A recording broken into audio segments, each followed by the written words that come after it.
Yo guys, what up guys? This is your boy Kofu with KO Sports Talk back at it with another video.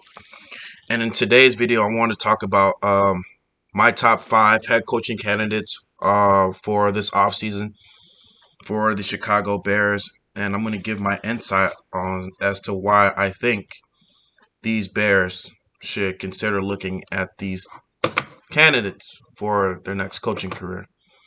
So, as you guys know, the Chicago Bears just recently fired Matt Nagy, um, who's been with the Bears for the past 4 years. The first season, when we hired Matt Nagy, we just fired John Fox, and we were trying to look for an offensive coordinator, offensive guru that was going to help Mitchell Trubisky take the next step to becoming a franchise quarterback. And at the time, Matt Nagy was one of the hottest coaches out there in the NFL. People, were kind of looking to him, and even Andy Reid, he gave a recommendation of approval to Matt Nagy. Now, granted, at hindsight, the first season looked good. Matt Nagy was coming up with all these design plays, these design run plays, these almost kind of like a West Coast, offense um, type of play, because Andy Reid, he kind of runs his offense almost like a West Coast type of offense, where it's kind of like an air raid type offense, as to sort of speak. But like when we hired him, at first it looked kind of good. Like I said, he was coming up with all these gadget plays, like with that play when we faced the Rams in 2018 called Santa Slay, where he was able to get who was it? I believe it was Bradley Sowell. He was able to get him on the hitch route or over the fade route. I'm sorry, over that fade route, and was able to catch it for like a touchdown, 2-3 yard touchdown. Or another play where it was against the Packers. He almost run like some type of RPO play where he was designed to get it to Jordan Howard, but they were able to fake it, and Mitchell Trubisky was able to walk it in for the touchdown. And of course, everybody remembers that Tampa Bay game where Mitchell Trubisky, he had those 5 touchdowns in the first half, and he overall had like 6 touchdowns when we torched Tampa Bay's defense. And I can go on and on. Number of games that we played, especially with the Detroit Lions, where Mitch, he threw for over 300 yards. He had like 3 touchdowns, threw for over 300 yards. It was a pretty good season, man. 2018 was a pretty damn well good season, and things were looking up. Things were looking up. Especially with the double doink. It was kind of disappointing. Who knows what would have happened? I felt like we would have gone to the Super Bowl and we probably would have won it, because our defense, not only was our offense very creative, but our defense, man, like our defense put us in positions to have easier field position and to score touchdowns. And I believe we had like 36 takeaways that season, which was pretty crazy. And we had like 50 sacks. I mean, that 2018 team, it was looking very scary. No teams did not want to face the Bears. No teams wanted to face the Bears. And that 2018 season, it was a pretty good season aside from that double doink, which was very disappointing. But during the 2019 offseason, a lot of Bears fans were on a high. There, people were feeling that this was going to be like the next QB coach tandem for like the next 10, 15 plus years. Because at first, even myself, granted, I thought Mitchell Trubisky was not going to be. I didn't want him to be the quarterback. Of course, I wanted Deshaun Watson. But what Matt Nagy did with him that first season was really great. 24 touchdowns to 12 interceptions.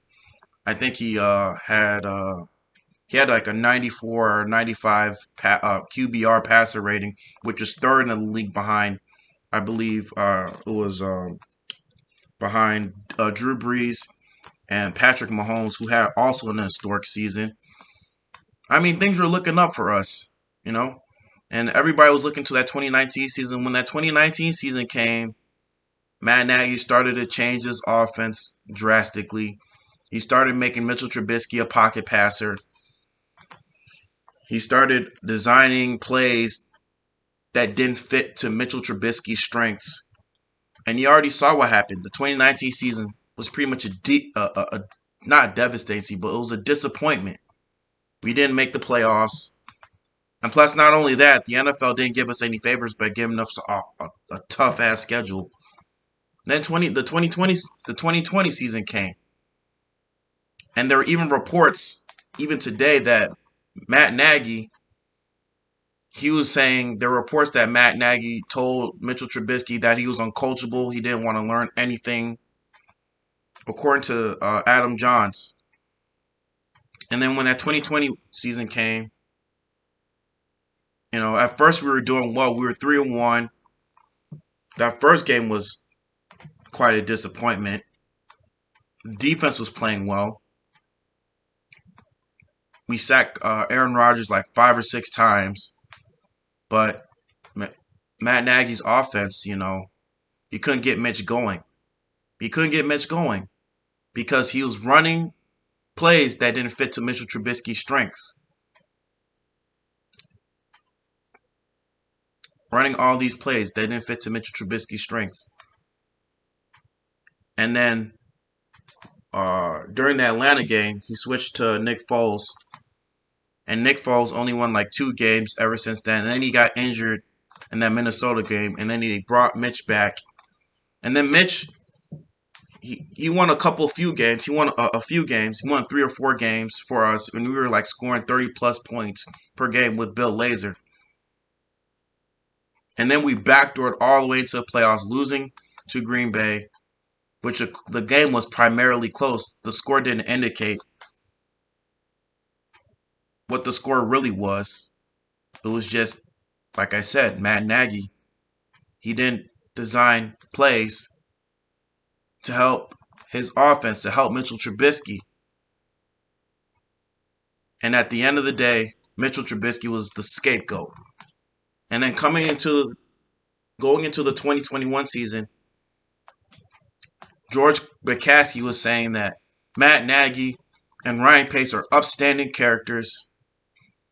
You know, they helped us fight against that 6-game losing streak, which, in my opinion, a 6-game losing streak in back-to-back seasons would have got your butt fired. Matt Nagy, he already had a 4 or 5 game losing streak the previous season in 2019. And in 2020, he was on a 6-game losing streak. But George McCaskey wanted to bring him back. And not only because they made the playoffs. And the fact that they backdoored their way into the playoffs was just beyond me. They didn't really truly earn it. And then coming into this season, it just went all the way down. With everybody had optimism, you know, with us drafting Justin Fields. We drafted Justin Fields. Everybody, even me, I was happy. Everybody was happy. And then coming into the offseason, he wanted to give starter reps to Andy Dalton and not to Justin Fields. And when the season started, Justin Fields, he wasn't even totally prepared because he didn't get those starter reps with those stars. He didn't get those starter reps with Allen Robinson. Give a feel of what Allen Robinson likes. Get a feel of the type of routes that Allen Robinson runs. Getting to know what makes Justin Fields comfortable, the type of plays that Justin Fields likes to run. So when Allen Robinson understands the type of plays that Justin Fields run, he'll be familiar with the type of plays that he'll be able to run. So coming into the season, he'll be better prepared, better suited. But no, Matt Nagy didn't want to do that. He wanted to run his own type of offense, the type of offense that Andy Dalton wanted to, the type of offense that Andy Dalton is more familiar with. The type of offense that he's more familiar with. More of like a pocket passer, just standing in the pocket and not doing much. And then coming into this season, you already saw what happened. Justin Fields got sacked 36 times. One of the lowest touchdown to interception ratios in the NFL this season. The most sacked quarterback in the league. Dealt with multiple injuries throughout the season. All because a coach didn't want to fit his scheme to his player. All because he wanted to be an egotistical maniac. And guess what? That got him fired at the end of the season. And now here we are. The NFL season's still going on. And now we're trying to look at the top candidates right now for going into the 2022 season to help our franchise quarterback, Justin Fields, because we cannot mess this up. George McCaskey cannot mess this up. He's got to get this right. And like he said, they're going to make a thorough and hard search on all these candidates.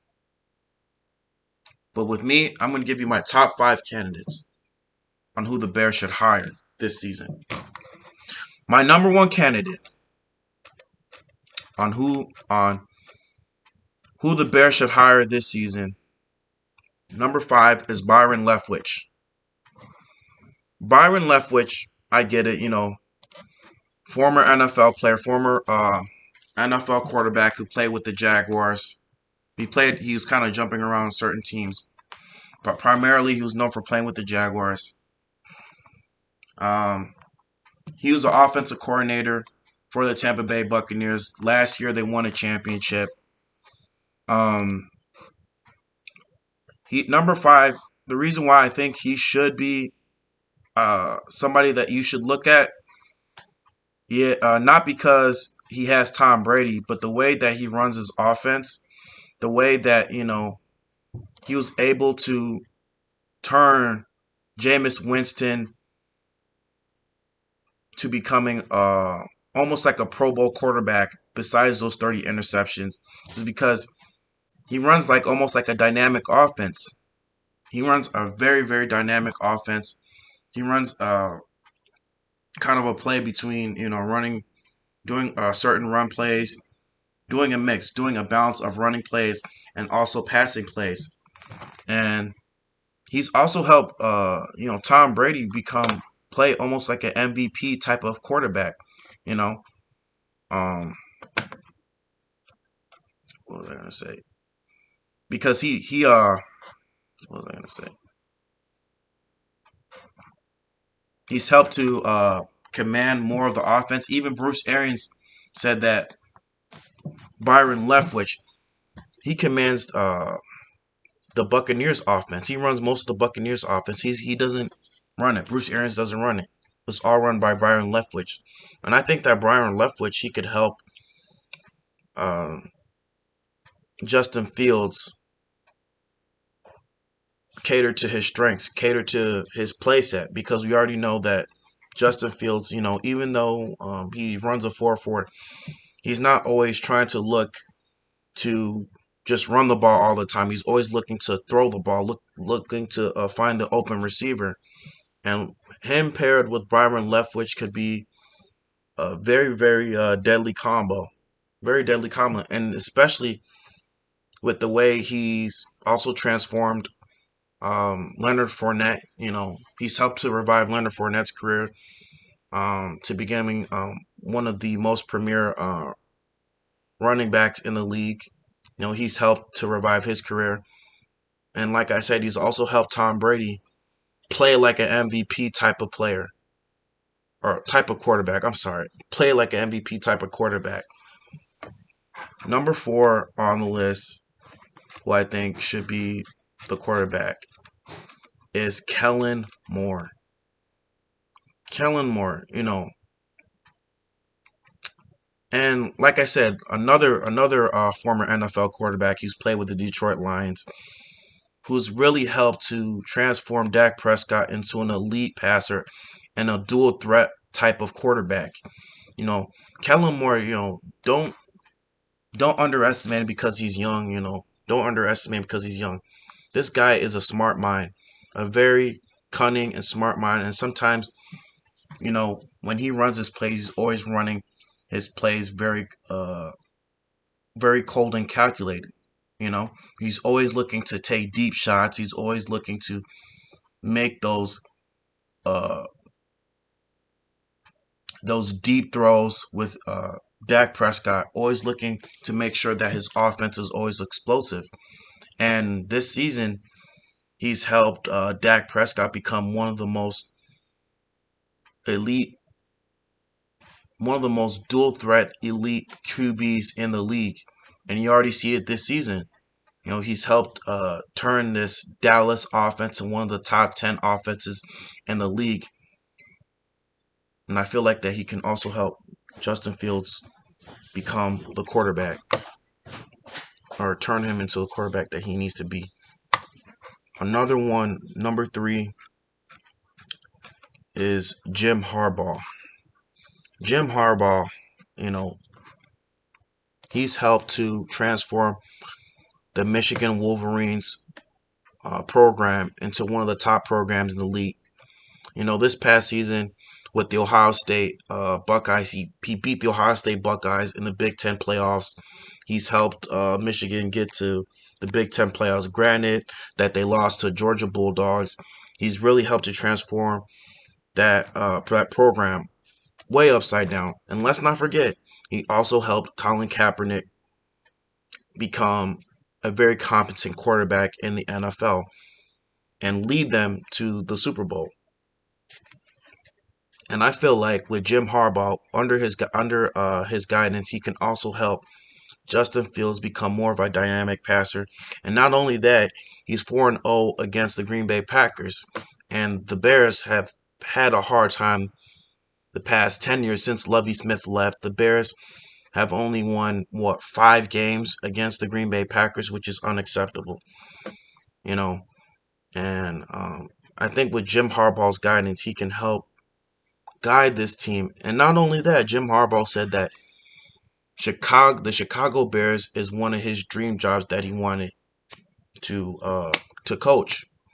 And of course, Mike Ditka, he also coached Jim Harbaugh. And so if you bring Jim Harbaugh in, he's really going to change the culture. He's going to also discipline his players. He's a no-nonsense type of guy, and that's what the Chicago Bears need. They need a no-nonsense, maniacal, calculated guy that's going to help his players get in line. Because all season long, our defense has been playing so undisciplined. Offense has been playing so undisciplined. Special teams are playing so undisciplined because the team is a reflection of the head coach. Okay, number two, the number 2 candidate for the Chicago Bears head coaching job, who I think should be a head coach, is Doug Pederson. Now I know you guys don't get mad at me. Like we don't need another Andy Reid type of disciple that needs to come to our other Chicago Bears because we dealt with Matt Nagy. Yeah, I get it. But let's not forget about Doug Pederson's track record, what he's done with Carson Wentz. He helped to change Carson Wentz into one of the top. He helped to mold Carson Wentz into one of the top NFL players during that 2017 season. Because during that 2017 season, Carson Wentz was having an MVP type of season before he blew out his knee against the Rams. And then not only that, he helped to lead Philadelphia to that Super Bowl with Nick Foles, with the backup QB, because he was running the same type of offense. He He was running the type of offense that was trying to help his quarterback in position to succeed. And I think that's what Doug Pederson is going to do, besides with Nagy, because Nagy, he had too much of a big ego. And Doug Pederson, he doesn't have too much of a big ego. He's going to do what he's going to do to help his quarterback to succeed. And Matt Nagy didn't do that. That's the difference. You know, granted, they run the same offense that Andy Reid runs. Doug Pederson, he's going to do whatever he can that's going to help his quarterback to succeed. And the number one candidate for the Chicago Bears head coaching job, who I think would help this team change the culture of this team and change the trajectory of this team, is Brian Daboll. Brian Daboll, the offensive coordinator for the Buffalo Bills. Now, I mean, what can I say about this guy? This guy, I think he's from New York, if I'm not mistaken. And he's had a humble beginning growing up, and throughout that his life, his upbringing, that kind of helped to shape the personality that he is. Brian Daboll, you know, of course, he's helped guide Josh Allen to being pretty much the top 10 quarterback in the league, pretty much top 5 quarterback. And we already know with Josh Allen, he was a raw prospect, very raw. You know, he had a big arm, very athletic with his legs, but he didn't know how to process the field. He's always staring down his receivers a lot. He was a very raw prospect. And that's kind of the same thing with Justin Fields. I mean, Justin Fields, coming into the NFL, I mean, he wasn't as raw, very raw. He wasn't as raw as Josh Allen. But, with Justin Fields, he still had some deficiencies throughout the season, like staring down his receiver, holding on to the ball too long, getting it fumbled, not being able to read the defense properly. And I think with Brian Daboll's help, he's going to turn Justin Fields into one of the best quarterbacks in the league. I mean, like I said, look what he did with Josh Allen.